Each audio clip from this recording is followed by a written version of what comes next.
And by the way, I want to correct Paul just for 1 second so you understand. It's Dr. Arthur Laffer, just in case anybody was confused with that. My writing's terrible, and I did the introduction, including Big Hitter. 5 times, he only did it 4. So we're going to have a little fun, okay, while I talk about the global economy. A heady topic, but we're going to make it fun, and I'm going to do kind of a tour of the world. I hope I can allay some of your fears about things like tariffs and so forth. But first, a little more, if you don't mind, about me. So I'm from Nashville, Tennessee, born and raised. So if we speak afterwards, speak slowly. Has anybody been to Nashville lately? Isn't it fun? Nashville is one of these growing cities. It's growing so fast. And the reason is we have zero income tax. We're one of 9 states without an income tax. Very pro-growth economic policies in Tennessee, and we're growing as a result of that. The funny thing about Nashville is, having grown up there, is that you have this new modern urbane Nashville, growing like a weed, and then you have the redneck underbelly, which is the part I like the best. And you can see this dichotomy between the urbane and the redneck underbelly all over, but the one place is the zoo. We have this beautiful new zoo. We contributed to it. It's a multi-million-dollar upgrade to our zoo. It's like a lot of zoos, but it has some differences that are really interesting. One is, it's $35, so it's like every zoo in that it's expensive. And when you pay to enter the zoo and you approach the first installation where the animals are roaming in the field and they've got the fence around it, and you've got the sign there, like every other zoo. It's got the English name of the animal. It's got the Latin or the Greek name, right? The genus, the species, a little bit about the habitat, how many of these animals exist on Earth. But in the Nashville Zoo, they've got the recipe. And what whiskeys go with it. All right, now we're going. Now we're cooking. So, again, I was, I've done every role on Wall Street you can do. And I had moved home to Nashville, Tennessee. And my dad had raised money, as I told Paul, for Ronald Reagan's first attempt to be president in 1976. My father was a finance chairman for the state of Tennessee. So Dad, when Laffer, my hero, I'd heard about him my whole life around the breakfast table, moved to town, my dad had us to lunch. I was extraordinarily intimidated. And then Laffer asked me out every Saturday morning. I went to breakfast with this guy, Dr. Arthur Laffer, PhD from Stanford. Reagan's top economic guy. They got him to enact the whole Reaganomics, the lower tax rates, less regulation. That policy mix was all Arthur Laffer. So I got to go to breakfast with him, and I was terribly intimidated. But again, like Paul said, he's just affable, funny, quick, and he offered me a job in his driveway, and of course I took it. And the whole reason he wanted me is because I didn't have a PhD. So I showed up at Laffer Associates, and they've got 3 PhDs. They've got all these economic analysts, and I know nothing about the economy. So Laffer took me under his wing. I thrived in that environment, and I became his top research guy. I ran research for him, and we also had a little money management business. What I learned about economics is you don't need a PhD. All you need is common sense. The one thing about economics is it's behavioral. It's just psychology. If I burn you with a match, you're going to recoil. If I tax your production, you're going to produce less. If I regulate your production, you're likely going to get less production. I see every policy as a tax. I take the Laffer curve. Everybody understand what it is? It studies the dynamic effect of tax rates on behavior. So again, if you overtax production, you'll get less of it and less revenues to the Treasury. There is an optimal tax rate. It's lower than it is now, and it's flat. And with a flat, lower rate tax, you'll redline the economy. You'll align incentives to where every one of us is working harder, producing more, keeping more, hiring more, and there's an accretive effect to that. Everybody with me? That's basically the Laffer curve. And so I just took that Laffer curve and I applied it to all policy. And I'm going to go through it real quick. So I left Dr. Laffer. I have my own economic research firm. I sell my economic policy, and economic research to a bunch of big, huge hedge funds and mutual funds like Neuberger and Berman, some of the household names, Franklin Templeton. They buy my research where I help the portfolio manager at the top of the triangle, the top of the food chain, determine where they need to steer their global portfolios based on the policy mix and the risks that are associated with policies where their ordinary analysts are not trained to look at 30,000 feet. They're looking at the cells of a spreadsheet, determining whether a company's going to beat the number or not. And then I look above that at 30,000 feet to determine, where is the 800-pound gorilla, I call it, which is the government. My assumption is the government's the 800-pound gorilla, defining incentives, positive and negative, throughout every single industry, in every country, every city, every state. It is bigger than droughts, famines, and epidemics, or demographics in the way it affects production. I'm sure you all know this because you run small businesses and you make stuff. So you understand the power of economic policy. That's why I'm in Tennessee. That's why Tennessee is growing so quickly. That's why Texas is now such an important state. It wasn't 20 years ago or 30 years ago. People ask me, why is Texas so, especially Californians, why is Texas so prosperous? And, I tell them, well, it's not the weather, and it's not the beautiful landscape. It's not the big-haired women. It's government economic policies that are pro-growth, that are pro-production. They don't have an income tax either. So I'm going to go through a few things. I'll do a little economics lesson. I look at what Arthur Laffer calls the four grand kingdoms of macroeconomics. It's through these four grand kingdoms that all government policy is exerted, if you will. Monetary policy, which is interest rates, the value of the dollar versus other currencies. We'll go through that. Fiscal policy, tax rates, tax credits, depreciation rules, things that drive your business. Everybody remember the 100% bonus depreciation that was in effect for 1 year back in, 2011?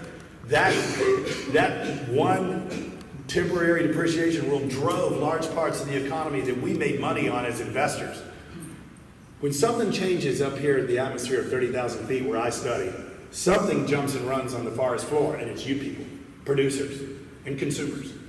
So again, monetary policy, fiscal policy, trade policy, which is obviously a hot topic today, and I'm sure here, and then regulatory policy, which is everything else, building codes, maybe food safety rules, the Affordable Care Act, so-called, the Renewable Fuel Standard, the RFS, all the millions of other restrictions, requirements, and so forth that are imposed by governments on producers.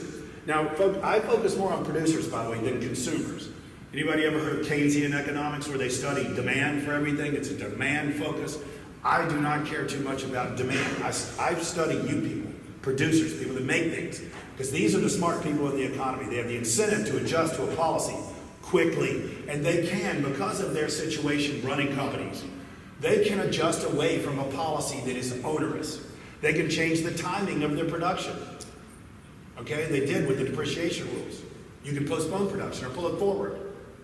They can change the location of their production. They might go to Tennessee or Texas, away from Connecticut or California.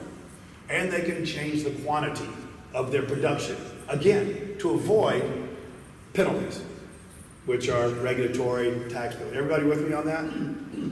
So those are the four grand kingdoms of macroeconomics. I'll go through monetary because it's got the market really worried, and for a reason. The Federal Reserve, QE, quantitative easing, they started it after 2008 crisis. They actually printed 13 trillion new dollars. That's 13 trillion new dollars that were pumped into the economy, hoping that it would revive it. By the way, while all other policy was aligned against producers, with rising tax rates and increase in regulation, the Fed was left with the responsibility to try to stimulate demand through printing money. Let me tell you something, it's amoral, if not immoral, and very risky, and that is why the market is so skittish. They understand that the Fed has become the only driver of this economy.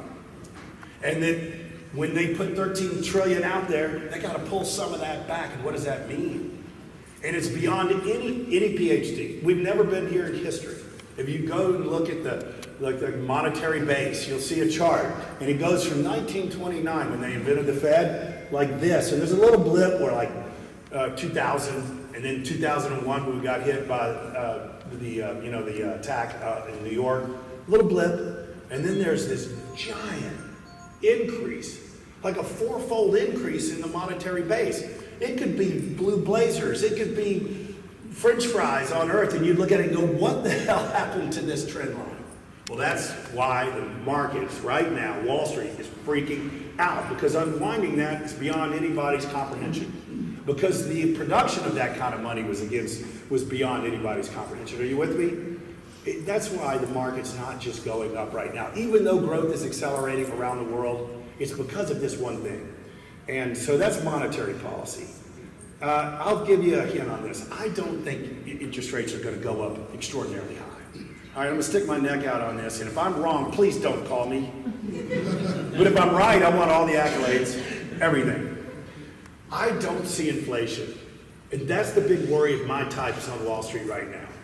They think that what's going to happen is we'll have tariffs. I mean, we've seen an increase in steel prices. Paul and I were talking about it. I don't think that's inflation, and I don't think it's permanent. I'll go through it. I don't see inflation. So I don't see markedly higher interest rates, FYI. So you can breathe a little easier on that. But it does have the markets completely spooked, and I understand it. Monetary, fiscal, tax cuts. Well, we've just seen a corporate tax cut that's fairly significant, right? They're talking about cutting our personal income taxes too. And by the way, we're not alone. There's a supply side revolution going on all over the world that few people are really aware of. I say supply side because these are tax cuts, these are deregulatory efforts that are taking place currently on 4 continents. We already know Asia's in pretty good shape. They've got limited governments, and that's why they're growing so aggressively in Asia, all over Asia, including Vietnam. They've got a really good policy mix. Well, add to that now India. India is now rationalizing their tax scheme, which was so complex, it was very difficult to produce some sort of a product in the interior and get it out to the coast to put it on a ship and transport it, because you had to go through like 15 different tax regimes and pay your taxes in cash at the border, which is rife with, of course, fraud. But they've done one national tax, like a value-added tax, to supplant all these little individual tax rates that you had to pay as an exporter. Are you with me? That is very pro-growth, because they've taken all the friction of all that fraud out of the economy. I'm very bullish on India. I don't understand it quite. I've got to do a little more work, but it's very interesting, and that is a very necessary move for that country to grow. So now there's South America. We all know South America's had a very difficult past. They've had these socialist dictators, like, of course, in Venezuela, or like the Peronis in Argentina. They've really suffered for decades and decades and decades from bad government. Yet, the continent of South America is rich with resources. Not only is it arable land, they've got about 10 Iowas in Argentina by itself. They've got gold and silver and zinc and copper and oil in abundance.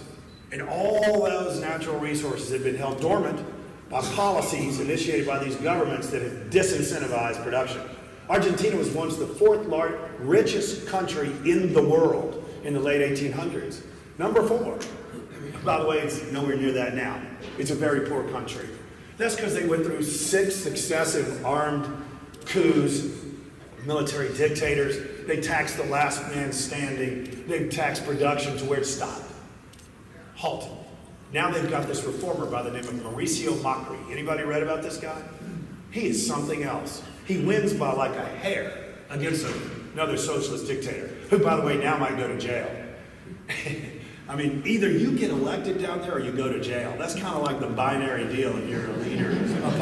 It's something we don't recognize. I mean, we think our leaders are sketchy, right? I do. But it's nothing like down there. I mean, this guy, Lula da Silva, out of Brazil, he just was jailed. He was the prior, he was the president just 2 terms ago. And now he's in jail for graft. Anyway, Argentina. It's like the Garden of Eden. And yet it's been penalized by bad government. This guy, Mauricio Macri, wins by just a slight margin. He's cut 30% export tariffs. The prior regime had imposed 30% export tariffs on everything they make. It's a poor country. They consume nothing. They export everything. So basically, she taxed everything right there. So this is a great story about the supply side of policy and a behavioral change that is worth noting. So he runs for office, and on the campaign trail, he promises farmers and producers, I'm going to cut export tariffs to 0 if I'm elected.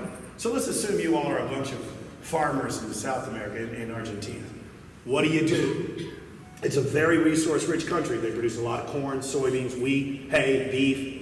What do? Well, here's what they did. While he was running for office, they quit selling their corn on the international markets. They hoarded it. They put it in silos and waited for the election. He wins. His first act is to cut 30% export tariffs to 0. You know what they did? 13 million tons of Argentine corn hit global markets within about 3 weeks, and it drove corn futures prices to 10-year lows. Now there's a policy and a behavioral change and a price change, and I run a hedge fund and I invest where policy meets price. All I got to do is figure out, what are you people going to do when a policy is aimed at you or pulls back from you? How would I do it? That doesn't require a PhD. All it requires is have a couple of kids. You'll know exactly around the dinner table how they respond to incentives, and that's how producers respond, predictably. Are you with me? So it's really not that hard to understand how a policy meets a price through the conduit of behavior of the supply side, producers, back to that. So, Argentina. Farmers planted 40% more corn acreage in the last minutes of the growing season after this guy was elected. It was late in the planting season, excuse me. They only had a week left, and yet with that week, they planted 40% more corn acreage. They had a very good growing season. The harvest was 35% higher than the year before.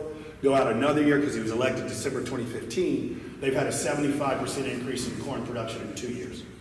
Same land, same rain, same earth, change in incentives. So I'm very bullish on Argentina. And by the way, it's not just Argentina.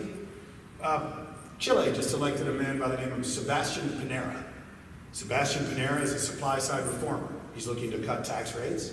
He's looking to, for instance, sell off the state-owned copper company. They produce tons of copper in Chile. It's their biggest, 60% of their economy is copper. And the government owns the largest copper producer. He's about to do an IPO of it. Let me tell you, that is accretive to growth. Because no longer will this company be run by a bunch of insiders in the government, where the chief incentive is just to get more. It's going to have now the discipline of the free market applied to this company. When they float those shares, the pressure grows, and if the CEO makes a mistake, the stock goes down, they respond. It's very, very accretive to growth. Are you with me on that? By the way, Brazil, with all their political turmoil, like I said, Lula da Silva is now in jail. President Temer, who was taken over by default when the other guy went to jail, is not popular, but he's doing what's necessary. They have a very bad budget, they have very high pensions problem, and he's starting to reform that, and he's actually taking they own 72, the government owns 72 industrial companies in Brazil, and they're starting to privatize them. They're going to privatize, remember Petrobras? They're going to privatize Electrobras, which is their giant power company. They're getting ready to float shares and apply the disciplines of the free market on a big behemoth, and let me tell you something, it's very accretive to growth. So here we have in South America, Peru's stable, we got Chile with Pinera, we've got Argentina with Mauricio Macri, we got Brazil in flux politically, but they're doing the right things. And so here we have this continent that's been dormant with so much potential, a large population of educated people, and it might come alive. And so I'm very bullish on Argentina, on South America, for the first time since I've been, an adult. Europe, even Europe might be coming around. Anybody heard of this guy, Emmanuel Macron, in France? Macron? Now this guy, if you pay attention, he's amazing. France is famous for the 35-hour work week. You've heard of this, right? Where they mandated that you can't work a minute over 35 hours.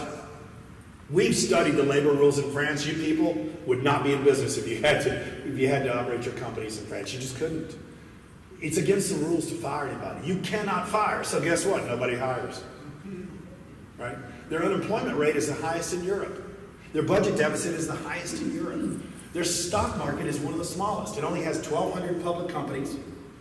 800 of those are under 500 million in market cap. And guess what? Only 50 of those are growing their revenues at over 5%. Can you imagine living? There's no Facebooks there. There's no cloud era. There's no Salesforce.com. It's moribund, to say the least, yet it's a big country, it's a mature country, and it has the same potential of every other country. Humans are humans. If you give them the incentive to produce, they will. It's happening in France. So this guy wins, Emmanuel Macron. His personal story is phenomenal. If you feel like it, go read about it. He is a Reagan-esque reformer. He likes Trump. Did you see where they had there's a buddy-buddy deal? And he talks about Trump. And there's an article in Forbes, you can go Google it, it's just astonishing. By the way, this guy can actually complete a sentence. Unlike Trump. okay? He's very Reagan-esque. We translated all his speeches when he was running for office. 2-hour speeches, by the way, and riveting. And he was like Reagan. Remember Reagan had this, those of us old enough, he had this kind of way of admonishing us while he was talking to us, kind of coaching us and admonishing us and wagging his finger, but in such a nice way, a grandfatherly way of telling you, you need to tighten up. This guy's 39 years old, has that same skill. When he ran for office, he said, just let's pretend you're French, and I'm Macron, and I'm giving a campaign speech. He basically said this to them, and let me tell you, it takes guts in France. He says, you all know that you've been living off government too much. You all know that you're dependent on government too much. You all know that you have greater potential than you're currently realizing. You all know that if you were let loose, you'd be very productive, and I'm here to do it. I'm here to wean you of your dependence on the government. And he got elected, and now he's doing it. Simple language, they got it. The French had a fabulous heritage. As you know, they were one of the richest countries, one of the most powerful countries, and they're gone. It's basically gone. It's moribund. So I wrote an article, I hope you'll get this. The French finally have a word for entrepreneur. It's a French word. And then they develop a word for laissez-faire. Another French word. This guy's doing it. So, all right, so he was elected in April of last year, right? Macron. First thing he does is reform their labor markets. He's cut tax rates. They have a wealth tax. If you have over $1.3 million worth of stuff that you own, euros, 1.3 million euros of stuff, including your house and your cars. If you have assets above, you got a special tax on your existence. So the rich people leave. Of course, they go to Spain, they go to Luxembourg, they go to Switzerland. When he was running for office, he said, you've chased your most productive citizens away. Do you mind if I invite them back? We're going to cut this tax, and he did it. This guy's something else. Watch Europe. Watch France. It's coming back. Unless he is thwarted or misdirected or gets shot, it's going to be one of the great stories. So again, in Asia we have a good policy mix. Now India's joined. In Europe, of all places, in France, of all places, you've got supply side tax cuts, labor reforms. Back to labor reforms. Remember, they had the highest unemployment rate in Europe. You can't fire people, so you don't hire them. The first thing he did was reform those labor laws. They came out with a recent statistic, unemployment, guess what? Way down. And not only just down, it's lower than it's been in 30 years, the unemployment rate. So when companies could actually fire, they went and hired. And that's what a lot of people don't understand about people. They avoid policies that penalize them. If you raise the cost of doing business and producing goods and services, you'll get less of it. Anybody remember Nixon's inflation? Well, I was a squirt, but you know about the great 70s inflation, right? Everybody's aware of the oil price, the whole 9 yards. Here's what, by the way, I may sound political. It is political, but it's not partisan, okay? Neither party has a monopoly on bad ideas, all right? So I'm gonna pick on Republicans and Democrats alike here. Okay, Nixon, R by his name. What a disastrous man. Not just because of Watergate. That was a sideshow. It's because of his policies. In the early 70s, he and his advisors were worried about a broad inflation like we are today. And oil prices were starting to spike. OPEC was starting to form. OPEC before that was just a loose selling group, but they had coalesced into a real cartel at this point, right? And there was the Yom Kippur Wars going on. They had a little bit of a skirmish with Israel. There was a lot of geopolitical stuff going on in the Middle East. Nixon was worried about a broad inflation, so he capped by the way, it was showing up in oil prices. They were gapping up in 1971. So let's pretend again. You all each own an oil company in Texas, okay? And it's 1971, all right? Remember what a wildcatter is? A wildcatter is the person that you have on your team to go out and find new reserves. Now they use 3D seismic imaging, but back then it was almost like using one of those divining rods. The wildcat name really is apropos here because it was just a guess. And there was so much money involved in trying to exploit an oil well. First off, you didn't know what was there. You had to run test wells. Wildcat is the right term. Worried about it, broad inflation, worried about oil prices. You know what he did? He capped what you could charge per barrel of oil. Arbitrarily. Below the market, by the way. Again, let's pretend you all own an oil company, each of you. You're operating in Texas. You're spending a lot of capital trying to find new reserves, the Wildcat. And here this guy says, you can't charge a proper price for your product? That you actually have to charge below the market price? What is your response going to be? Cut production. I wish I did have my charts. If you look at U.S. oil production from 1924 up until the present, it goes like this. It's awesome looking. Actually, in the 60s, it inflects upward. And then in 1971, it goes into a 40-year decline. As violently a drop as this move was up. It looks like a tent. One policy destroyed an industry and led to oil prices. And then, remember gas lines? I remember being in the back of my mom's station wagon, waiting in line, odd days, even days. 100% unnecessary. Didn't have to happen. In a real free market, that doesn't ever happen. Only governments are smart enough to produce such shortages. So, again, supply side revolution appears to be kind of taking root. Asia, South America, Europe. By the way, Belgium just announced a tax cut, corporate tax cut from 34% to 24%. Why? To get competitive with France and the US. Belgium, home of the EU. Tiny country, not investable because it's just got a teeny market, but symbolic. Now, Austria. It's got Sebastian Kurz. I call him a right-winger. Their terms are different than ours. He's planning on cutting tax rates in Austria. Again, a tiny country, probably inconsequential, but symbolic. Something's happening in Europe. Moribund Europe is coming back, led by, of all people, France. Pretty impressive, isn't it? I never would have thought I would ever see that in my entire life. Now the U.S. We've got this curmudgeon, persnickety, prickly man named Trump. So everybody asked me, how did Trump get elected? I was not a fan of Trump, though, full disclosure.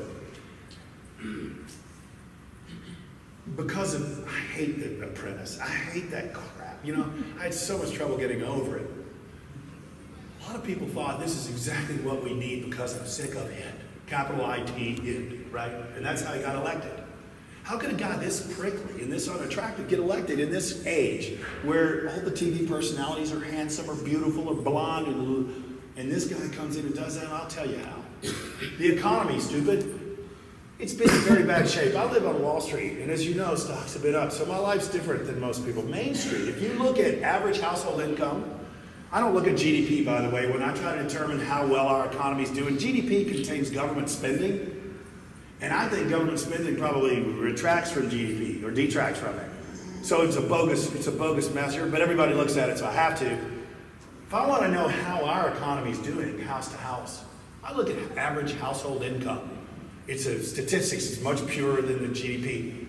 It's been down since 2000. If I showed you a chart of that, it peaked in 2000, and it went like this in 2008. And right now, we're about at where we were in 2000. So for the average household, the average worker, I'm a father of 3. If I've been going backwards for 17 years during this one life I've been given, it hurts. That's not human nature to go backwards. I'm here to produce more, do more, make more. I think that's how Trump got elected. By the way, average wages, same way. If I showed you a chart of average wages, they peaked in 2000, and they're just now getting back. 17 years of going nowhere, actually backwards, because the dip is extreme in both of these measures. So the average household has been basically struggling a lot. And that is my theory of why this guy got elected. The economy's stupid, an age-old adage. And guess what he's doing? He's cut tax rates. He's deregulating the economy. Remember, I see regulations as a tax. I got to tell you, I'm coming around to where I actually like him. I don't like him personally, that's true. I do not like him personally at all. But he cut tax rates, he's deregulating, he's cutting, he's setting off an oil energy revolution. He's allowing, you know that we have 150 billion barrels of oil on federal territory that has been taken off limits to producers by subsequent presidents from Bush Sr. to Bush Jr. to Clinton to Obama. Remember, the Bushes imposed moratoriums on drilling for oil where it's cheap and plentiful on federal lands in Alaska, shallow waters. Now this gets, a lot of people say, well, yeah, but the environment, and I'll tell you this, it's been worse for the environment. Taking those easy to reach resources, oil resources, off the market has been worse for the environment because it's chased companies like BP to ultra deep water. Where the BP Horizon spill happened, in whatever it was, 6,000 feet of water, then another 5,000 feet of the Earth's crust. Let me tell you, that's risky. And it's costly, but it's environmentally risky. They're not out there for their health, see if they can do it. They're out there because there's still a strong demand for oil, and our government took all these easy to reach resources on land, by the way, in many cases, off limits. So it's chased them out to the most extreme production areas where you can have an accident like that. And so I feel compelled to tell people, you know, it's a lot deeper than just the surface.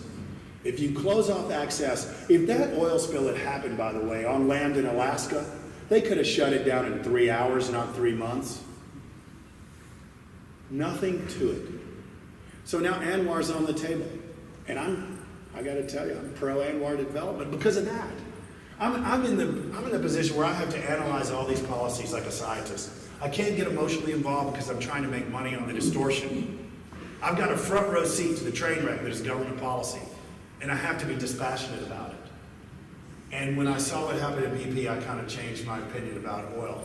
And by the way, Alaska used to be the #1 producing state. It's now #9. And it's not because they're running out of hydrocarbons. The federal government put a moratorium on drilling where it's cheap and plentiful, on land and in shallow water. That's loosening up. I think oil prices are going down. Once this little trade skirmish in the Middle East ends, hopefully soon, I think oil prices are going down like 40, 50 bucks, 40, maybe 30. You with me? Now, would that be good for your businesses? Fantastic is what it would be. Not for Texas. What? Not for Texas. Not for Texas. Good point. Well, yeah, I guess you're right. Fracking. You know what fracking is? Fracking is an end run around these moratorium against drilling where it's cheap and plentiful with traditional means. What happened was the price hit $144 in 2008, and ingenuity and capital and American grit developed a new way to do this, to get oil out of tight formations, out of shale formations on private land. The one truth about fracking is it's 100% on private lands. Does that tell anybody anything? I'll tell you what it tells you. It's ingenuity and capital getting around a moratorium for drilling for oil where it's cheap and plentiful. And that's the beauty of the dynamic world we live in uniquely here in America, is that we can get around these regulations, and we do, but the price had to get to $144 a barrel before we did it. Anyway, so I'm watching these deregulatory efforts around the world in the United States, and it leads me to think that prices are not going to go egregiously high. Because again, Milton Friedman, you've heard of Milton Friedman, he was one of the foremost theorists on inflation, and he always said inflation is too much money chasing too few goods.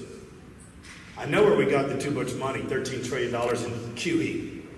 But how do you get too few goods? In a freely functioning economy, 100% freely functioning, you really never end up with too few goods. There's the substitution effect you might have learned about in Economics 101, which is fracking, whereby the price of getting this becomes so expensive, so we create a Lucite one. It's a substitution effect to a traditional means of doing something. That's what fracking is.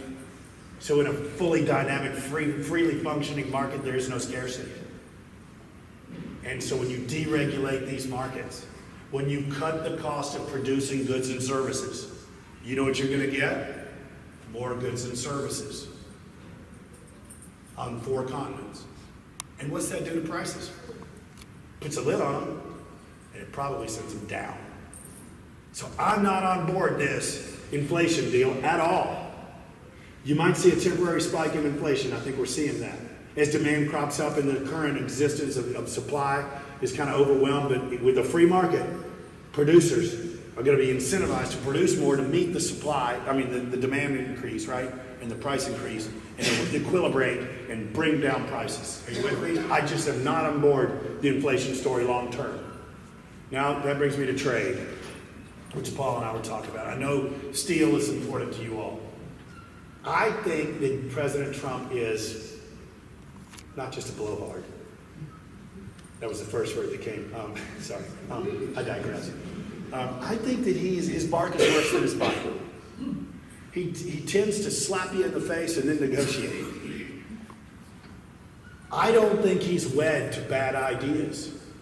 I'm already seeing him pull back on bad ideas. In a number of situations, I've panicked as an economist where he's come out with this, and I'm going, oh my Lord, please no, and then he's off it. Because cooler heads prevailed. He's teamed with Larry Kudlow, who's best friends with my former boss, Art Lapper. He is a free trading, free market guy, and he is very articulate and well educated on these topics, and he's got Trump's ear. I have a little bit of, faith that Larry's there to be a countervailing force to Trump's worst instincts, perhaps. And I think this tariff thing is going to blow over, if that helps you. And again, I hope I'm right. But I believe I am right. I've already noticed him backing off. You noticed it too. He pulled back from the tariffs and starts picking out countries. So he basically wants to negotiate with each country to get a deal. He does it in the most unglamorous way, freaking out the entire world. You know, he could be like Macron and actually explain it. But instead he tweets it. The market goes down 200 points and he backs off.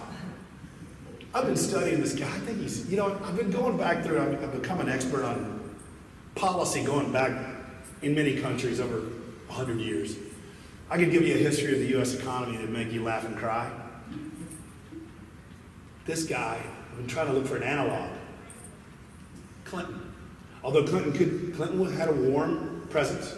He was convincing, he was a good salesman, and this guy clearly is not. But they're similar in two ways. I didn't vote for Clinton, but if I had to do it again, I might have. With all respect to the Bushes, their policies weren't that great. And Bill Clinton, like Trump, was never wed to a bad idea. He backed off. He backhanded people. Like Hillary came with Hillary Care. It, blew up in the press and so forth. And he just said, honey, go back to cooking bacon cookies. And we're going to, And then he teamed up with Newt Gingrich.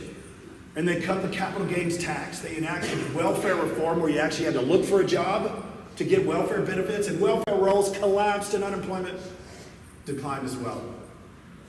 Those are great policies, not usually Democrat policies, right? Neither party has a monopoly on bad ideas, but also, guys, Democrats and Republicans, sometimes they're not what you think. I had to rethink Clinton in the face of other Republicans. Why is he like Trump, though? I'll tell you why. One, they're not wed to bad ideas. Clearly, they're pragmatists in a way. And two, they're amoral. I didn't like Clinton because of the way he treated women. I don't like Trump because of the way he treats women. But they may be great presidents, is the shocker. There may be something connected between the morality and the dogmaticness of their policies. Bush is a fine man. There's no question both of those Bush men are as good a human beings as you can find, and I'm convinced of that, and they were terrible leaders as presidents because their policies. George Bush Sr. raised tax rates. Remember? What was it he said? Read my lips, no new taxes, right? You couldn't read his lips. His nose was growing so fast, like Pinocchio. Right? Fine man, bad policy mix. I've met George W. I like him, and I wish he, don't tell him I said this, but great man, bad policy mix. And here we are with this guy. Forgive me, kind of a bastard. But he, like Trump, like Clinton, but he may actually have an amazing policy mix. I'm so shocked that he has these instincts to liberalize the economy. Cut tax rates, deregulate. By the way, liberal. The word liberal. My job makes me be a little libertarian, honestly. It's just forced me into this corner because, again, I have a front row seat to the train wreck that is government policies and the unintended consequences of these policies. I have to make real money on them today in my hedge fund, long and short. I basically am looking at the government, whatever it's doing, I'm trying to figure out how to score, how to make money. I'm a rank speculator. As such, I can't care too much about the policies. I've only got to determine how to make money. And I have become a real cynic when it comes to government. And I am liberal. I am a libertarian. I believe in military, police, I don't want to go that far. But I think our government's probably 50% too big. By the way, Trump is now trying to do what Clinton did on welfare reform. Did anybody notice that? And the welfare rolls are already. Regarding labor, this is one thing I wanted to say too. People are very scared about the cost. We have a 4.2% unemployment rate, basically full employment, and labor costs can only go up from here. Let me tell you, that's a total lie. That statistic is bogus. There are 49 million people on SNAP programs, Supplemental Nutritional Assistance Program, food stamps. 49 million Americans are getting a wage for doing nothing, like in France.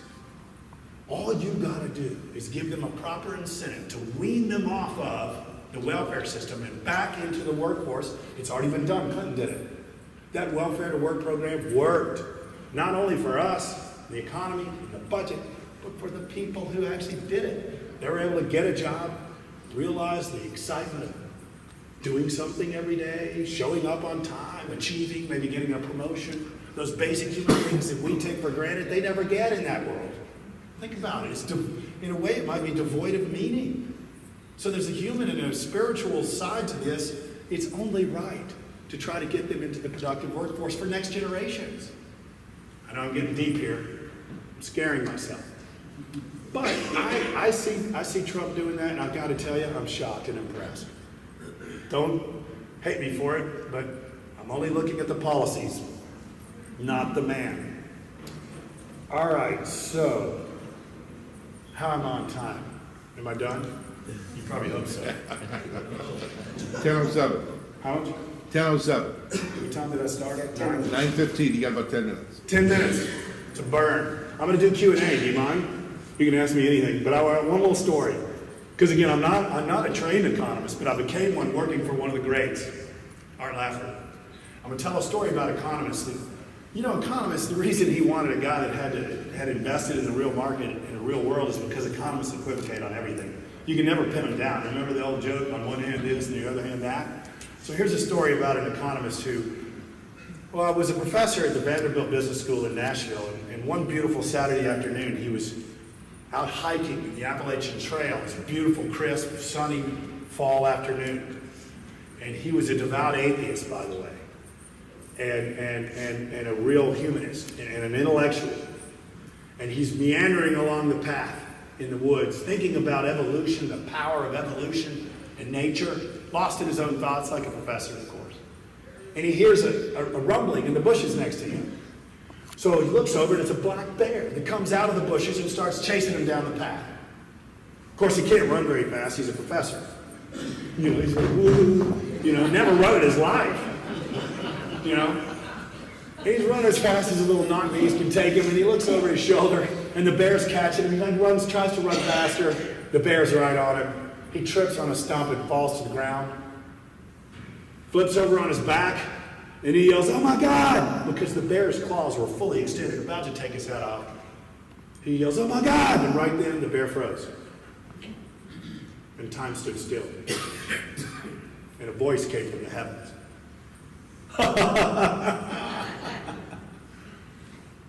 He could not believe that this might be like a supernatural being called God, okay? So he's really flipping out here.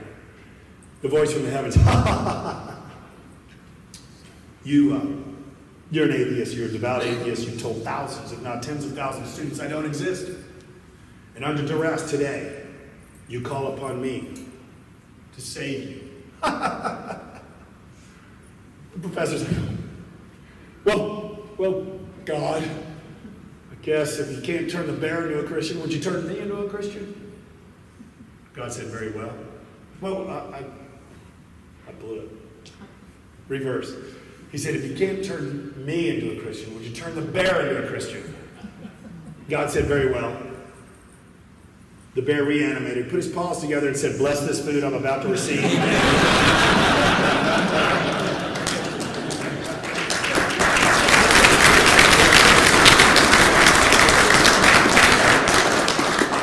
All right, so I'd love to take a few questions if you feel inclined.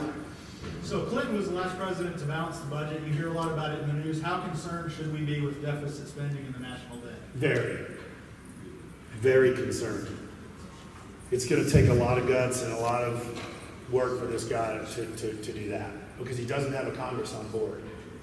The Republicans are hanging in the balance, and there's like 4 hawks among the Democrats.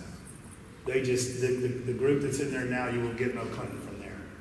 They're, as you know. So it's going to be rough, and I'm very worried about it. They've got to cut spending.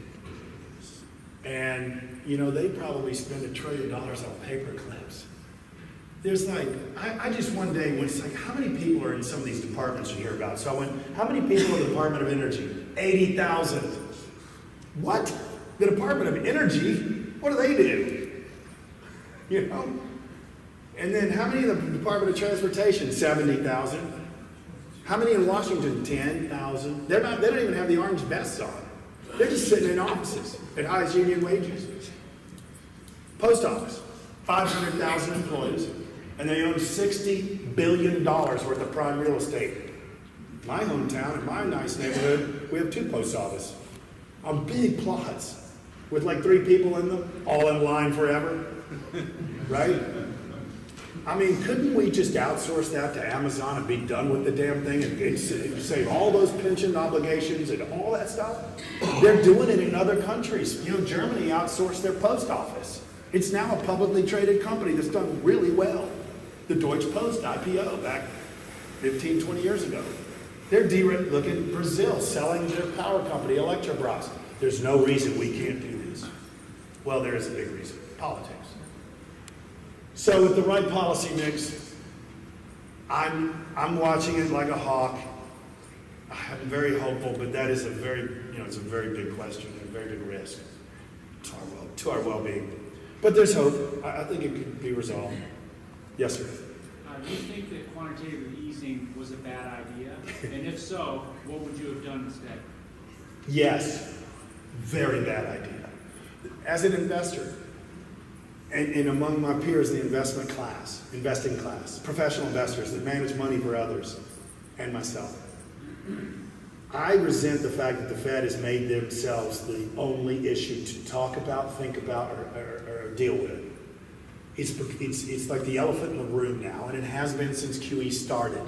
Do you remember when they had, what do they call it, the hiccup they had when they were thinking about reversing QE? They called it, there was a funny term they had. I forgot the name of it. Taper tantrum. Remember? They started tapering, and then the market would go down 400 or 500 points. I resent that. That bothers me.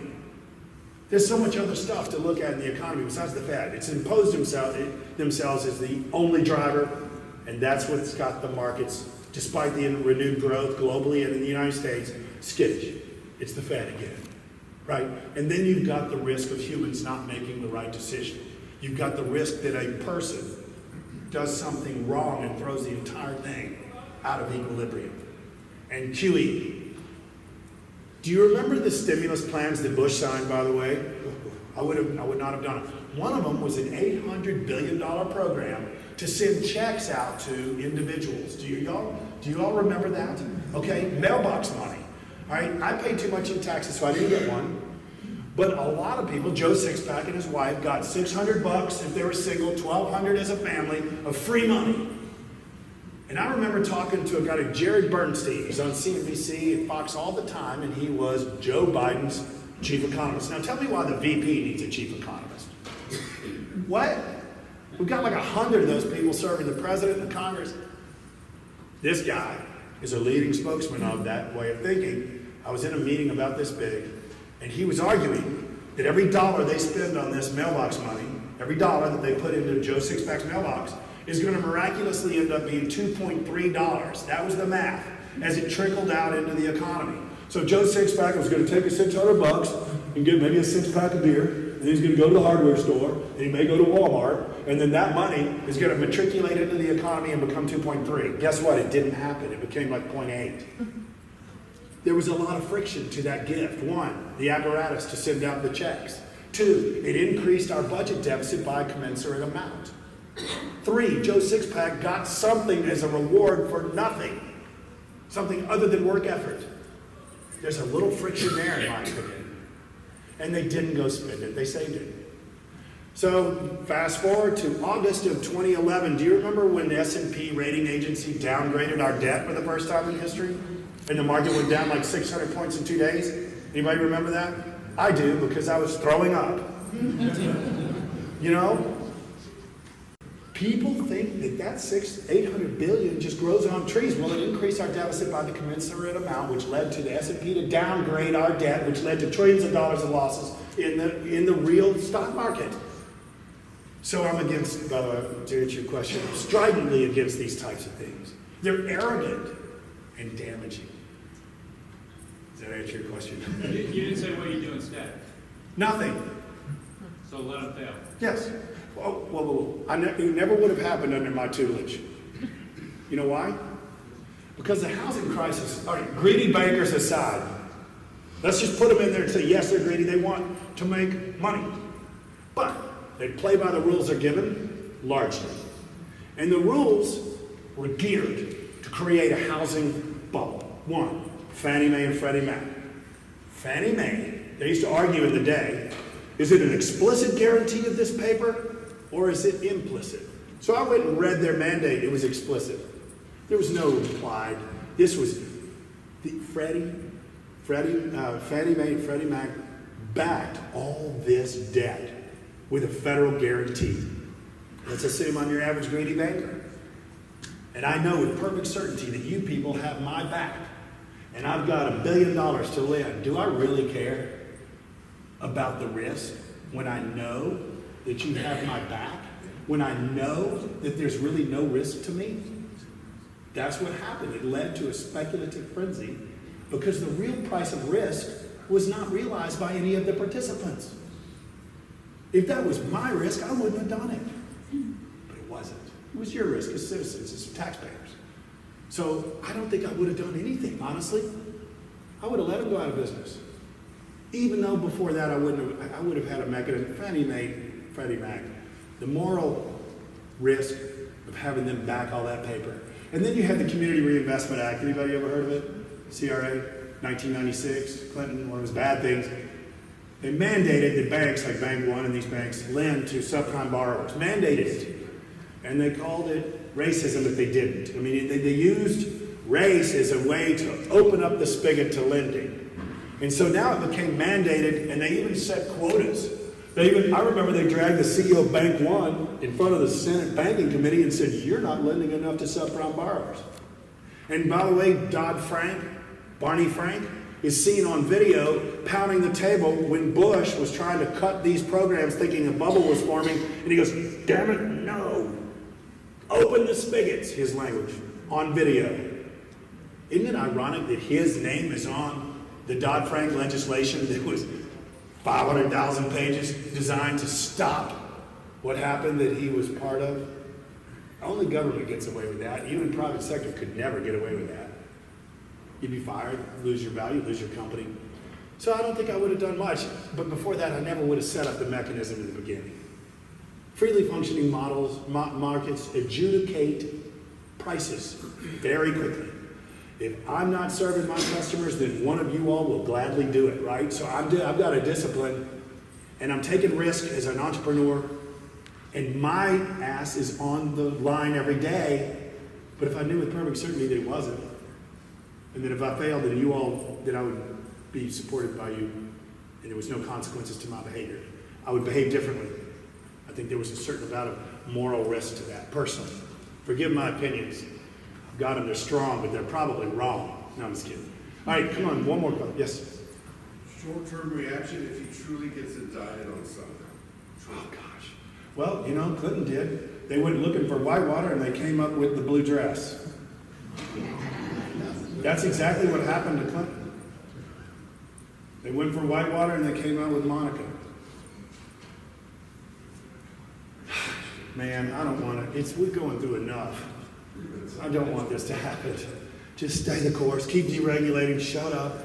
I don't know, I'm not gonna tell Mueller what to do, but I can't watch. It would be bad, all bad, bad, bad, just like the Clinton thing was. And I did not like Bill because of the way he treated women. I don't like this guy because I forgave Bill because I haven't seen a modern president with a better policy mix, honestly. And when I look at these things, I just have to think in terms of economics, not social issues.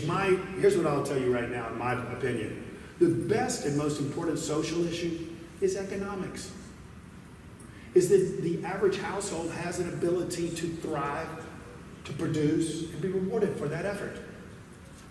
Our biggest social issue is economics, is the well-being of our people. It's all we ask for, it's all we deserve, and all this other stuff is noise. Personally, I believe that. A little bit of that libertarian coming out, forgive me. Yes, sir. Do you predict any future recession, and if so, when? All right, everybody's going out and saying by 2009 we're going to have a recession because we're at the end of a cycle. Have you heard that term? Because we hadn't had a recession in the next amount of years. I don't think there ever was an upcycle. I mean, they say we're at the end of an economic expansion. I don't think we expanded. I have to look at this stuff. So if you look at the average revenues of the S&P 500 companies in aggregate, the revenue growth since 2009 has been 2% or less per year. But their margins have improved because they've rationalized expenses. All that intelligence in the C-suite, CEO, COO, CFO, has been indulged, if you will, employed, if you will, not growing and investing and opening stores, expanding and hiring, but cutting costs, rationalizing expenses, right? That's where all the smart effort has been. And the result is zero growth. And average household income, more abundant for 17 years, and average wages. So I don't think you can just say we're at the end of a cycle and this growth cycle's got to end. So I'm not on board that at all. And I don't think there has to be a recession necessarily. But there probably will because the government's going to screw up. Because the Fed is just human. And $13 trillion of new money, and pulling it back, is so out of the ordinary of human experience that there's a great deal of risk. So if there's a recession, it's because they screw that up. Doesn't have to be a recession. I'm convinced bubbles and booms and bust cycles don't even happen in a freely functioning economy. They can't. But governments always cause them, and I could go on for hours about this. In fact, you can go to Forbes.com and hit Thomas Landstreet. I've written about South America and France and booms in the oil cycle and inflation. I try to write in language, that's understandable, for instance, and I would offer that to you as a thought. But so I don't think there has to be a recession. There will be, and it's because the Fed will probably screw up, and I can't predict when. And I don't think there was a cycle. Importantly, I don't think we've come through some expansion. I think it was been almost a contraction. The only thing expansionary has been the monetary base, the amount of dollars. The ECB and the Bank of Japan, of course, did the same thing. It's a shame because I love France and I own it. I have a large position in France today and in Argentina. Today, the Argentina stock market is down like 5%. My portfolio in Argentina, consisting of like 10 stocks in size, is down 5% as I enter this stage. Everything's working down there except one thing. The peso's getting clocked by the dollar. And that is a very scary realm. Anyway, I kind of meandered, but again, I don't believe recessions necessarily have to happen. They're usually kicked off by a change in government policies, like trade. Remember the Smoot-Hawley trade tariffs sent us into the Great Depression. That set it all off. So trade's a very important, I'm a free trader. For you guys, if I produce something you need and you produce something I need, let's trade. It's beneficial to everybody on earth, right? So, all right, yes, sir. Can you Paul. give us a little snippet on what your feelings are about housing start prospects over the next several years? Well, for the last decade, I guess since 2009, we've been very slow, right? I mean, the housing stock has been who's growing very slowly, and population is continuing to grow. These millennials are weird. We've had two come back to our house. One's gone again. I guess they're both gone now, aren't they, honey? My wife's not here. But we became those people you read about. When I got out of college, I hit the road. I was never going to come back for pride's sake. They do. Let's deal with that. Housing. I think it's probably going to be pretty robust. Of course, it's tied to interest rates, and they have to go up. But they don't have to go up too much, Paul. I'm not an inflation. I do not expect inflation. If this policy mix continues, like I said, on 4 continents, if they continue to cut the cost of producing goods and services, which governments are doing, if they continue to do that, you'll have more goods and services and lower inflation, and interest rates will be stable, about 100 basis points above inflation, which I don't expect to skyrocket. This little adjustment, however, is going to cause a lot of consternation in the market, as you can tell. The adjustment from a market of just being the Fed 24 hours and no growth to growth, real growth, genuine growth. And then what the hell does the Fed do?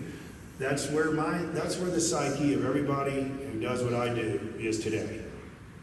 They have a stomachache because they know the history of government is not great. And now it's up to them to reverse this.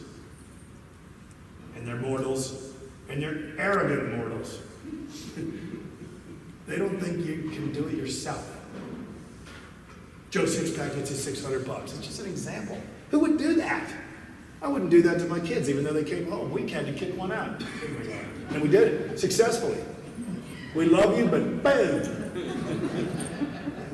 And now he's working, and he's learning about, I think I will go back to college. It's miraculous how tough love can do. Yes, sir. Last question. That's what I was about to say. We're running out of time.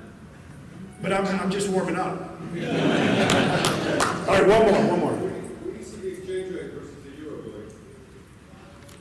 The dollar's clearly got a firm some. And the euro too, you got growth, synchronized growth on 2 continents, Europe and here. And I can't answer. I don't know. I think the dollar's got to go up because it's been down so long and it is the reserve currency. And if the dollar goes up, everything else goes down in relative form. I'm not panicking about this, folks. I'm not panicking about inflation.